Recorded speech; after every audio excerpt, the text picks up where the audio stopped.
Amém. Amém. Louvado seja Deus. Louvado seja o nome do Senhor Jesus.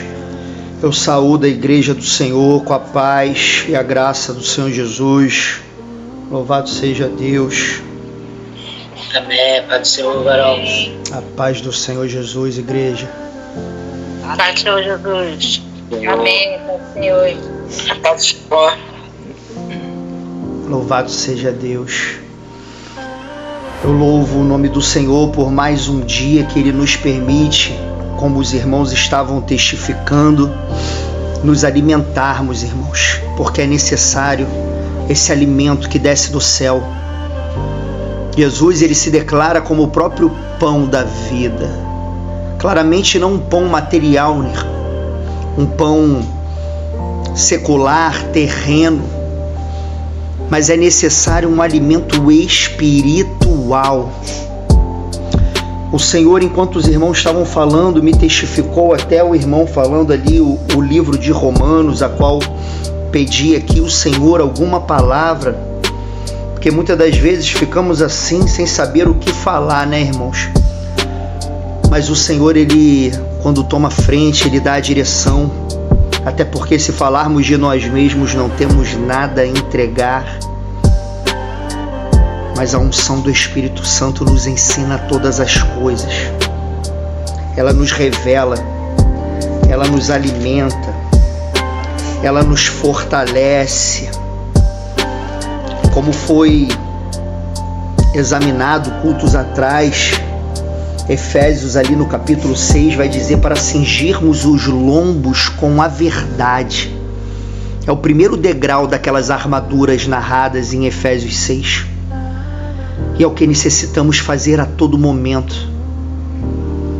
Lá no Pentateuco, por alguns momentos vai dizer para o povo andar com a palavra do Senhor a todo momento, para todo lado. Acordar com a palavra, dormir com a palavra, sair com a palavra, voltar, escrever no seu coração, escrever na sua fronte, porque Jesus é a própria verdade, que nos protege de nós mesmos e de todo o engano de Satanás. Jesus é o alimento da nossa alma. Jesus é a vida verdadeira. Como o irmão falou, não há nada melhor, mais prazeroso verdadeiramente do que andar na presença do Senhor e andar dignamente, andar de forma honrada, andar com as vestes limpas, nesta luta terrível, como o pastor trazia da parte do Senhor, contra o pecado que em nós habita, permeado em nossa natureza, travando uma batalha mortal. Sabemos que não há uma esfera neutra, não há um meio termo. Como Jesus, conversando com Nicodemos, diz ali no capítulo 3 de João, aquele que crê está salvo, mas aquele que não crê já está condenado. Ele nem virá a ser condenado, ele já está na posição de condenado. Porque como Tiago 4:4 vai dizer, se nos fizermos amigo do mundo, automaticamente estamos negando a Cristo. O homem confessa Jesus com a sua boca, mas o seu coração permanece longe porque ainda não teve um encontro verdadeiro com a verdade. E esse encontro que amplia a nossa responsabilidade, a qual o Senhor já tem nos conduzido a botar o primeiro passo dentro desta porta estreita chamada Jesus.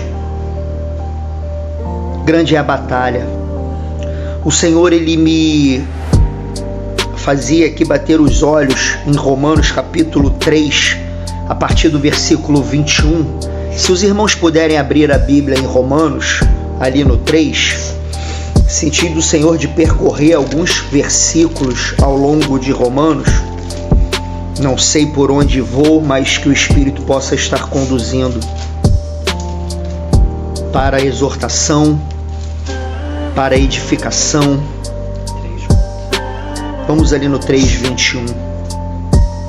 Para consolo, para aprendizado, para redarguir, para que todo homem seja perfeito e perfeitamente instruído em toda obra que é operada pelo Espírito maravilhoso e santo e poderoso do Criador do céu e da terra, que nos emociona e nos enche de alegria verdadeira, como exprimia o irmão em suas palavras, direcionadas pelo Espírito de Deus, porque esse é o fruto verdadeiro, nos alegrarmos na presença do Senhor, como já foi dito hoje. O reino de Deus, o seu reinar, não é comida nem bebida, não é nada terreno, não é nada que possa ser produzido por mão de homem, nem extraído desta terra material, secular, mas é alegria, é gozo verdadeiro, é o deleitar no Senhor, como vai dizer o Salmo 37, deleita-te no Senhor e Ele concederá o que teu coração deseja.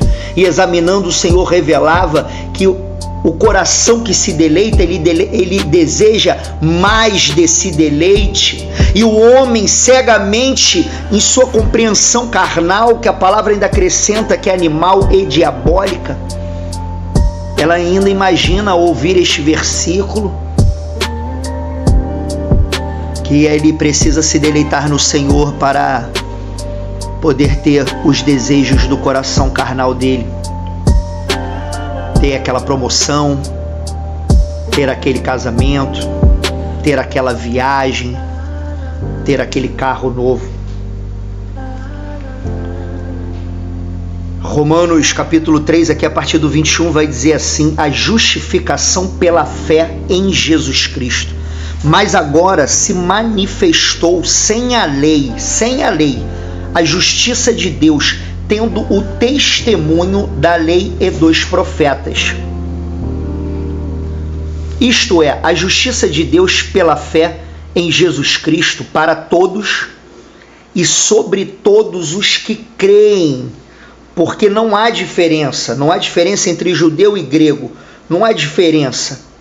Contanto que estejamos nesta posição, edificados sobre a rocha, o que ouve e pratica as palavras do Senhor.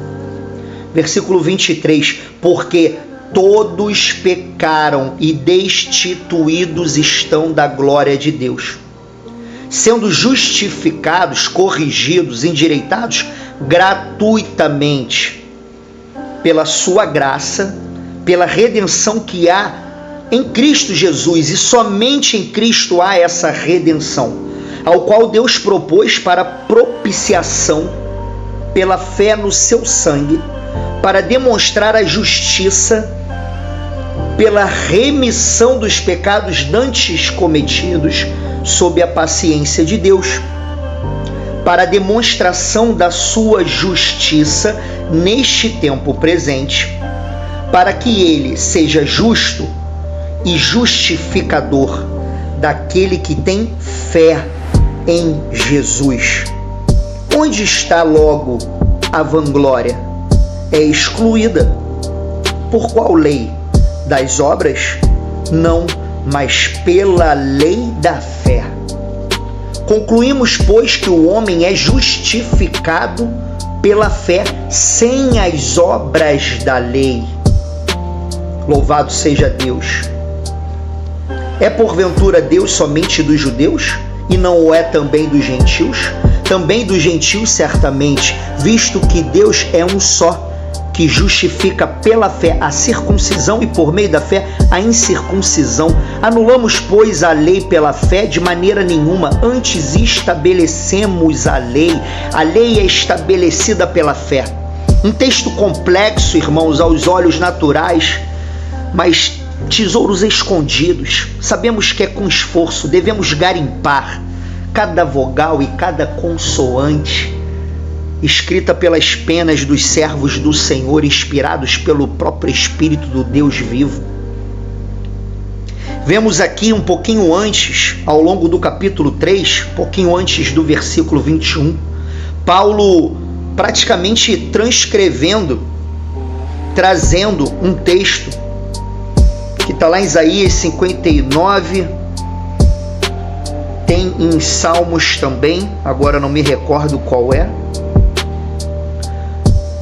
Mas como diz no versículo 9, todos estão debaixo do pecado.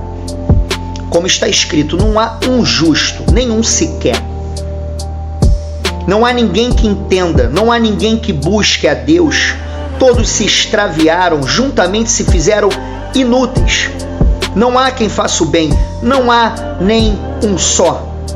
Vemos aqui uma grande dificuldade, irmãos, que o homem natural tem de entender que ele não possui um coração bom, que ele não tem como fazer o bem.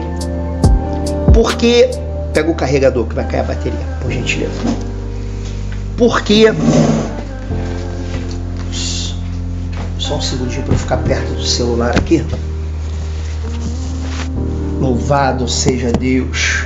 Porque grande, irmãos, é a luta para que recebamos a abertura dos olhos e do entendimento. A palavra ela faz um raio-x em diversos lugares. Esse é mais um deles. E aqui a palavra é clara, onde ela diz que não há um justo sequer. Satanás sabemos que é o pai da mentira e que se esforça, que aplica todos os seus laços como um passarinheiro para fazer a manutenção dessa mortificação do homem velho, do homem mundano, do homem carnal, para que não seja desperto.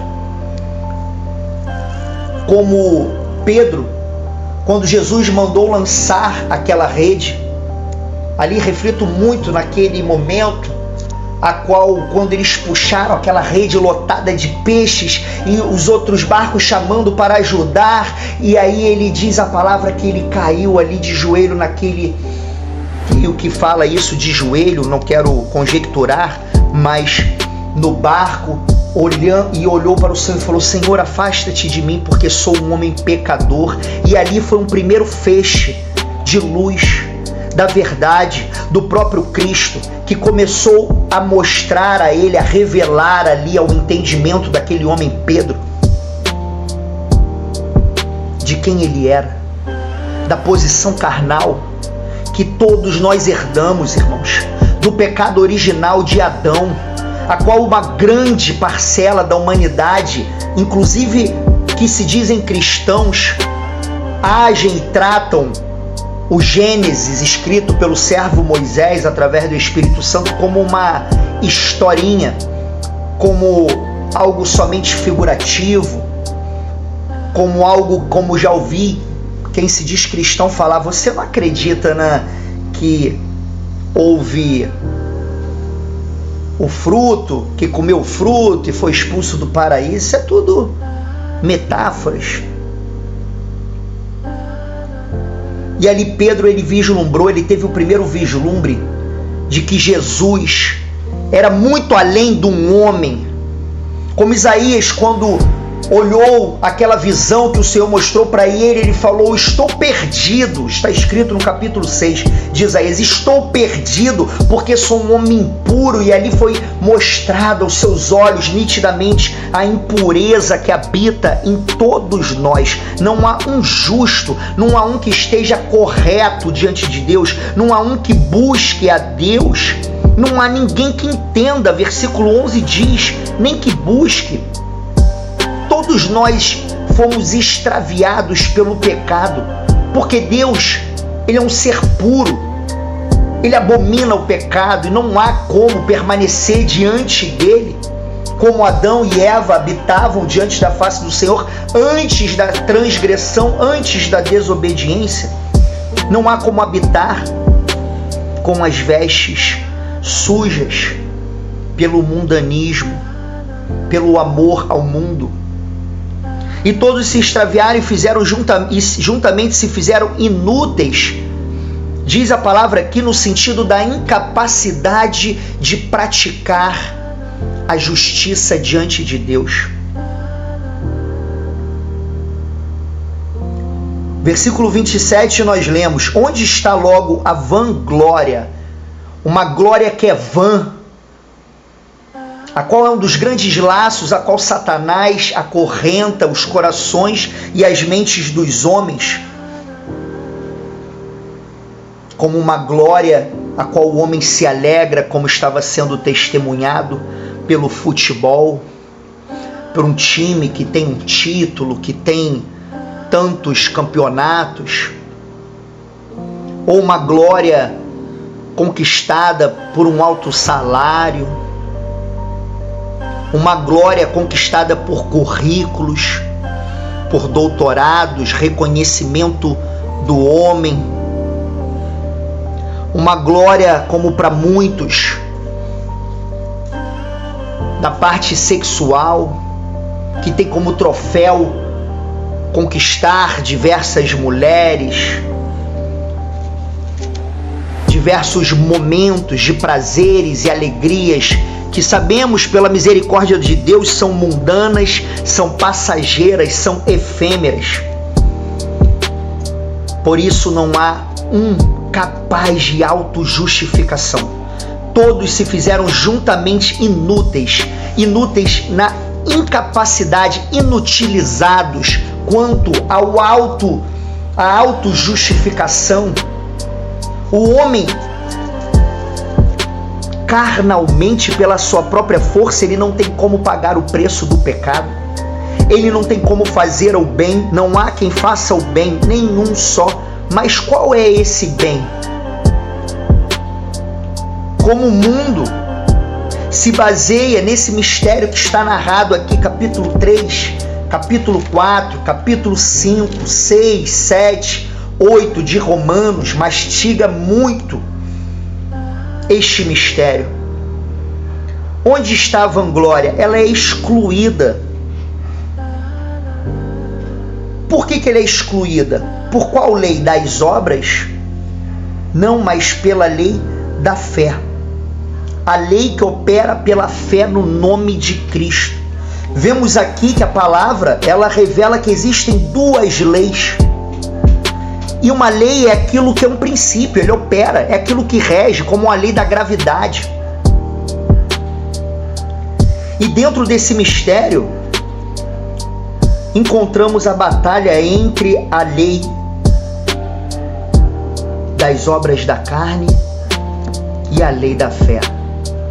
Encontramos a batalha entre a lei da natureza carnal, que como lei se inclina às coisas da carne, e a lei da fé, que gerada pelo Espírito Santo de Deus em nossos corações, se inclina às coisas do Senhor e se regozija naquilo que é espiritual. Em João, no capítulo 5, que navegamos há pouco no estudo de domingo, versículo 21, tem a frase: o Filho vivifica aqueles que quer. No versículo 24 vai dizer que o que crê tem a vida eterna e não entrará em condenação, mas ele passa da morte para a vida. Os mortos ouvirão a voz do Filho de Deus e os que a ouvirem viverão. Efésios capítulo 2 vai dizer que antes vivíamos, que o Senhor ele nos vivificou, estando nós antes mortos em nossos pecados e delitos. Há um laudo, mas esse laudo ele incomoda o homem. O homem ele repudia quando ouve que ele não é capaz. Essa é uma das maiores afrontas, irmãos, a qual somente o Espírito Santo de Deus para poder dar crescimento nessa semente. Paulo plantou, Apolo regou, mas foi Deus que deu o crescimento, foi Deus que vivificou o homem, foi Deus que conduziu eu e você a estarmos aqui, foi Deus que conduziu o irmão Zelter ali na loja, nos encontrarmos, e cada um de nós, e fez eu e Tadeu nos conhecermos com 11 anos de idade ali no colégio. E todos os desígnios, todos os emaranhamentos de acontecimento, tudo está no controle do Senhor e é Ele que opera tanto querer quanto efetuar. Ou seja, onde está a vanglória não há. E esse é o primeiro degrau que o homem que se achega a Deus precisa necessariamente botar os seus pés, o degrau da pobreza de espírito, do reconhecimento que a palavra, ela não implicitamente, mas explicitamente, exaustivamente, livro após livro, ela nos narra esse raio-x, que o homem sem Cristo ele está morto. Jesus, no seu evangelho maravilhoso, ele nos declara: eu sou o caminho, eu sou a verdade e eu sou a vida, eu sou a ressurreição e a vida. Só ele pode vivificar aquele que ele quer. Romanos 9 vai dizer: Deus, ele capacita, vou abrir aqui, ó. Ele compadece-se de quem quer e endurece a quem quer. Terei misericórdia de quem eu tiver misericórdia. Assim, pois, isto não depende do que quer, nem do que corre, mas de Deus que se compadece. Irmãos, e ao encontrar esta verdade explícita em sua palavra, o homem começa a entender que ele precisa se dobrar diante do Senhor Jesus. Ele precisa, como aquele galho que ele enverga, mas ele não se quebra, e quando ele se quebra, existe o cessar da resistência.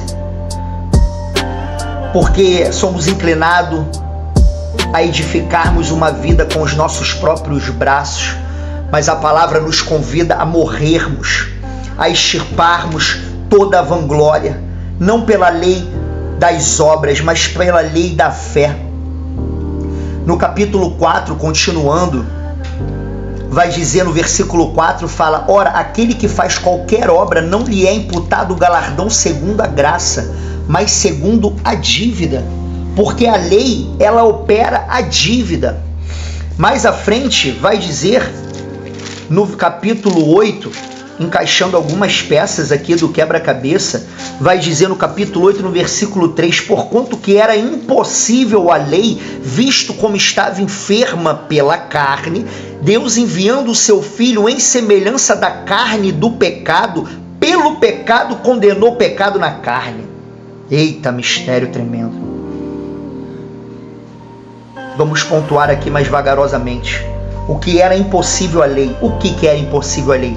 Justificar o homem, vivificar o homem, trazer vida a mim e a você. Como Paulo vai dizer, não sabia o que era cobiça até que vi na lei escrito: não cobiçarás. Mais uma vez compreendendo que é tudo na mente, é tudo na consciência, é tudo no conhecimento. E uma vez que o homem conhece que não se deve cobiçar, ele é enredado. E o pecado gera morte. Porque a lei, ela revela o pecado. Ela mostra, mas ela não tem a capacidade em si mesma de operar a justiça, nem trazer o homem da morte para a vida. Como diz a sequência do versículo, visto como estava enferma pela carne, ela estava enferma. Por quê? Ela estava adoentada, ela estava enfraquecida, porque ela tem o poder para revelar, apontar o pecado e nos gerando a culpa e a morte como consequência, porque o salário do pecado é a morte, a consequência do pecado é a morte, como diz aqui também Romanos 6:23, o salário do pecado é a morte, mas o dom gratuito de Deus é a vida eterna por intermédio, através do Cordeiro Santo que propiciou, ou seja, ele forneceu, ele trouxe a propiciação para que eu e você pudéssemos entrar na presença do Santo dos Santos. Porque o mundo não compreende ainda, entenebrecido em sua carnal compreensão. Eu sei, eu faço, eu consigo, eu posso, e assim diz o Senhor, que devemos todos nós arrancar essa palavra de nosso vocábulo, essa palavra com 2 vogais, porque ela entra no lugar de Deus, ela rouba a glória de Deus. E a batalha é tão grande, irmãos, porque o eu, ele não quer ser extirpado e sabe que diante da luz de Cristo ele é dissolvido, ele precisa ser dilacerado. O caminho é tão estreito que não passaremos pela porta chamada Jesus carregando a nossa própria vontade, carregando o nosso próprio ego. A carne se inclina para as coisas da carne. Por isso a lei estava enferma, mas Deus, enviando o seu Filho em semelhança da carne e do pecado, o Verbo não se fez carne, Jesus veio em corpo, em forma corpórea. E pelo pecado, ou seja, pela carne, pelo corpo, ele condenou o próprio pecado na sua carne, que foi crucificada na cruz do Calvário. Olha o mistério, enviando o seu Filho em semelhança da carne e do pecado, enviando o seu Filho corporealmente, pelo pecado, pelo corpo carnal, uma vez que mesmo assim não houve pecado em Jesus, que isso fique claro, mas Jesus condenou o pecado pelo próprio corpo carnal, que foi ofertado como sacrifício puro, como sacrifício perfeito. E ao mesmo tempo isso é a metáfora das nossas vidas, a qual devemos literalizar ela, praticar, tornar ela real. Esse caminho, esse caminho que Jesus traçou até o Gólgota, como vai dizer aqui Romanos 6, versículo 6, sabendo isto, que o nosso velho homem foi com ele crucificado. Para qual propósito? Para que o corpo do pecado seja desfeito, dissolvido. É necessário que o corpo do pecado, existe um corpo, existe uma massa, ela precisa ser desfeita, mas ela só tem como ser desfeita na cruz de Cristo, para que não sirvamos mais ao pecado. O homem, ele não vê beleza alguma em Deus, irmãos. Vemos os homens dizendo quanto amam a Deus, mas falam com a boca, não praticam em suas ações. Onde está logo a nossa vanglória? Ela é excluída por qual lei? Das obras? Não! A vanglória, esse corpo de pecado que nos encarcera, nos aprisiona, ele não é excluído pelo não matar, o não roubar, o não prostituir, o não cobiçar, porque é impossível ao homem se libertar das algemas carnais, das fornicações mentais, em todos os aspectos, níveis, que nem contemplamos a totalidade das multifacetas deste pecado terrível. E como vai dizer aqui no versículo 13 do capítulo 7 de Romanos: logo tornou-se-me o bom em morte de modo nenhum, mas o pecado, para que se mostrasse pecado, operou em mim a morte pelo bem da lei, porque a lei é boa, a lei é santa, a lei é perfeita. Vai dizer no versículo 12 do capítulo 7, é santo, justo e bom. Ela foi deixada pelo próprio Deus,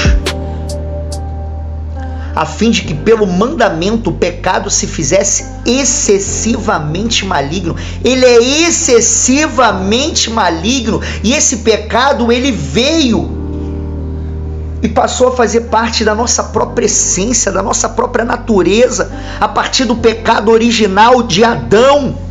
Mas como por um homem entrou o pecado, por um homem foi extirpado o poder do pecado. E a palavra nos revela, como fala aqui no versículo 14, porque bem sabemos que a lei é espiritual, mas eu sou carnal, vendido sob o pecado, incapaz de me livrar, escravizado. E aí vem essa passagem conhecida, porque o que faço não aprovo, pois o que quero isso não faço, mas o que aborreço isso faço. E se faço o que não quero, consinto com a lei que é boa. Se eu faço o que não quero, porque o que eu quero é carnal, então se eu faço o que não quero, os meus olhos querem cobiçar. Se eu não cobiço, eu consinto com a lei que é boa, de maneira que agora já não sou eu que faço, mas é o pecado que habita em mim, porque eu não quero cobiçar, mas não consigo e cobiço. Dia após dia, peco, transgrido contra o Senhor, porque eu sei que em mim, isto é, na minha carne, não habita, não há, não tem, não permeia como permeia o pecado, bem algum. E com efeito, querer está em mim. Olha a guerra entre a consciência espiritual e a natureza carnal. E com efeito, querer está em mim, mas não consigo realizar o bem, porque não faço o bem que quero, mas o mal que não quero, esse faço. Ora, se eu faço o que não quero, já não faço eu, mas o pecado que habita em mim, mostrando novamente o raio-x, confirmando a posição de escravo. Um escravo não tem livre-arbítrio. O arbítrio não há, não é livre, o arbítrio é escravizado. O pecado joga o homem na terra, no chão, pisa na cabeça do homem e o engana por toda uma vida, se assim Cristo não o libertar. Acho então esta lei em mim, que quando quero fazer o bem, o mal está comigo. Porque segundo o homem interior tenho prazer na lei de Deus, mas vejo nos meus membros outra lei, e novamente vemos a lei de Deus e a lei do pecado, que batalha contra a lei do meu entendimento e me prende debaixo da lei do pecado que está nos meus membros.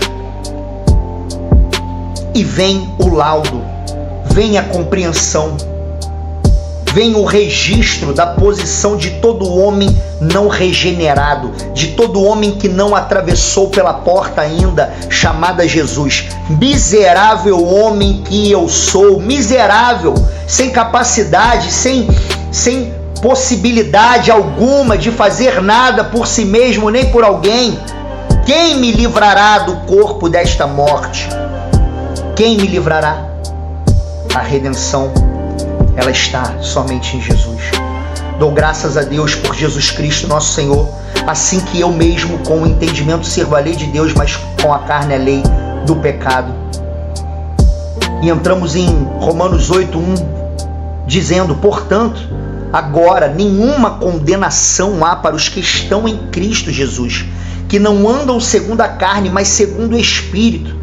Porque a lei do Espírito de vida, olha outra lei citada pelo Espírito de Deus, a lei do Espírito de vida. Há uma lei que deve penetrar em nossa mente, cingir os nossos lombos com conhecimento da verdade, crucificarmos o velho homem, como está em Gálatas 5.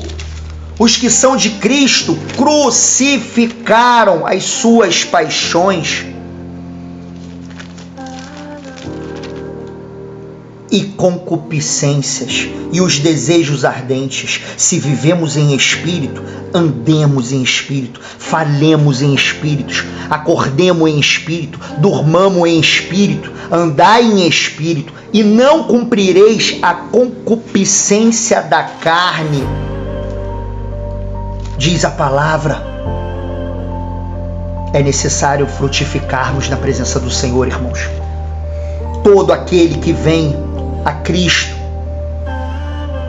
pela lei da fé, mas através das obras da fé salvífica, da fé praticante, é necessário que ele frutifique na presença do Senhor, frutifique o gozo verdadeiro, frutifique a mansidão, o amansar do velho homem, o domínio através do Espírito Santo, regenerando as nossas ações diante deste mundo, desta geração perversa e corrompida, para que venhamos ser achados verdadeiramente em Cristo, não andando mais segundo a carne, mas segundo o Espírito, para que a justiça da lei se cumprisse em nós, que não andamos segundo a carne, mas segundo o Espírito, porque os que são segundo a carne inclinam-se para as coisas da carne, mas os que são segundo o Espírito para as coisas do Espírito, porque a inclinação da carne é morte, mas a inclinação do Espírito é vida e paz, porquanto a inclinação da carne é inimizade contra Deus, pois não é sujeita, ela não está debaixo da obediência à lei de Deus, nem em verdade o pode ser. Portanto, os que estão na carne não podem agradar a Deus.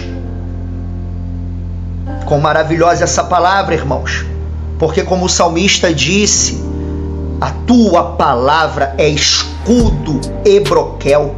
Ela é o verdadeiro escudo da fé que nos gera a fé. A fé é gerada pelo próprio Filho, que é a própria palavra, e ela nos é o escudo contra os dardos inflamados de Satanás, que inflamam a mente do homem, deturpam o discernimento, não diferenciando a esquerda da direita, achando-se filhos de Deus, mas sendo filhos do diabo, sendo amigos de Deus, mas sendo achado amigo do mundo. É uma palavra que nos choca, nos chacoalha, como Efésios 5 vai dizer: desperta tu que dormes, levanta-te dentre os mortos, novamente certificando que o homem sem Cristo está morto, e Cristo te esclarecerá. Mas a fé sem obra, ela é morta. Porventura pode a fé nos salvar? Porque assim como o corpo sem o Espírito está morto, assim é a fé sem as obras da fé, e não as obras da lei. As quais são as obras da fé? O reconhecimento da insuficiência total, que nos gera e nos proporciona humilhação. O Senhor até me recorda aqui da passagem em 1 Pedro, louvado seja Deus, que o Senhor me trouxe certa vez. Eu fiz uma anotação aqui na Escritura, 2 Pedro 1,5, tem um somatório espiritual que precisamos mastigar, e fala assim: o Senhor me fazia uma ligação, uma palavra com a outra, com toda a diligência, atenção, zelo genuíno, mas a fé, somando o somatório de toda a diligência, não é alguma nem muita, mas toda a diligência, somando a fé à virtude. A fé é o crer que te faz agir e realizar. A fé é o crer que te faz agir e realizar. Por sua vez, a virtude é o poder em ação, o poder que está na ação. E a ação direcionada pela fé conduz ao conhecimento. E com conhecimento passamos a nos dominar, temperando com o Evangelho de Cristo nosso caráter e coração e mente, assim alcançando a frutificação da verdadeira paciência. E pacientemente alcançamos a posição da verdadeira piedade, que assim e somente assim possamos piedade que por sua vez nos faz esvaziarmos de nós mesmos, para que assim e somente assim possamos produzir em nossas vidas o amor fraternal, e na prática deste amor fraternal alcançarmos o amor de Deus e o amá-lo sobre todas as coisas. Fazendo assim, nunca, jamais tropeçareis. Essa é a prática da fé que o Senhor nos convida, irmãos. O amor a Deus sobre todas as coisas, que é o próprio amor à verdade do Evangelho, a verdade de Cristo. para que possamos atravessar figurativamente e literalmente em nossas vidas, atravessar este Romanos 3, do não há um que entenda, não há um que faça o bem, não há um que pratique, até o Romanos 8, agora nenhuma condenação há para os que estão em Cristo Jesus, e chegarmos ao 31, que diremos, pois, a estas coisas? Se Deus é por nós, quem será contra nós? Recebermos essa ousadia do Espírito Santo mediante um desejo genuíno de amá-lo verdadeiramente. 1 Coríntios 13 também fala sobre a lei das obras da carne, das obras da vanglória, o homem tentando ser um bom homem pela própria força, e pela lei de Deus, do amor a Deus, porque diz: ainda que eu falasse a língua dos homens e dos anjos e não tivesse o amor, não o amor como o mundo prega, o amor permissivo, o amor que aceita qualquer coisa, de qualquer maneira, de qualquer forma, o amor que condiz com tudo, permissivo, mas o amor de Deus verdadeiramente, que nos conduz à renúncia e mortificação de nós mesmos, para que o amor a Ele venha prevalecer em nossas vidas. E ainda que eu falasse a língua dos homens e dos anjos, seria como o metal que soe, como o sino que tine, se não tivesse o amor. E ali continua dizendo: e ainda que tivesse o dom de profecia e conhecesse todos os mistérios e todo o conhecimento, e ainda que tivesse toda a fé, de maneira tal que transportasse os montes, e não tivesse o amor, nada seria. E ainda que distribuísse toda a minha fortuna para sustento dos pobres, e ainda que entregasse o meu corpo para ser queimado, e não tivesse amor, nada disso me aproveitaria. Irmãos, ainda que entregasse o meu corpo para ser queimado, quem poderia fazer uma obra, humanamente falando, maior do que essa? Mas se não tivesse o amor, seria como nada. Não é à toa que a palavra diz que as nossas obras são como trapo de imundícia em sua presença. É necessário que Cristo viva através de nós. O amor é sofredor, o amor é benigno, o amor não é invejoso, o amor não trata com leviandade, não se ensoberbece, ele não toma a própria razão, ele não segue os próprios caminhos. O homem bem-aventurado não é o que se assenta na roda que ele quer, faz o que ele quer, segue o conselho que ele quer, é o que medita na lei do Senhor dia e noite, é o que se coloca junto aos rios de água viva para que beba, para que a sua raiz se estenda até esta fonte inesgotável de vida e possa vivenciar esta vivificação verdadeira operada pelo Cristo, pelo Filho verdadeiro do Deus vivo, único, unigênito, que há de julgar todos nessa terra. O amor tudo sofre, tudo crê, tudo espera, tudo suporta. O amor nunca falha, mas havendo profecia serão aniquiladas, havendo língua cessarão. São grandes os mistérios, irmãos. E o Senhor tem nos alimentado. Todos que são guiados pelo Espírito de Deus, esses são filhos de Deus. Que o Senhor possa nos abençoar e essa palavra ela possa frutificar em nossos corações, trazendo clareza da verdade e nos capacitando a viver segundo a verdade de Cristo em nossa vida. Louvado seja Deus. Eu agradeço essa rica oportunidade em nome de Jesus.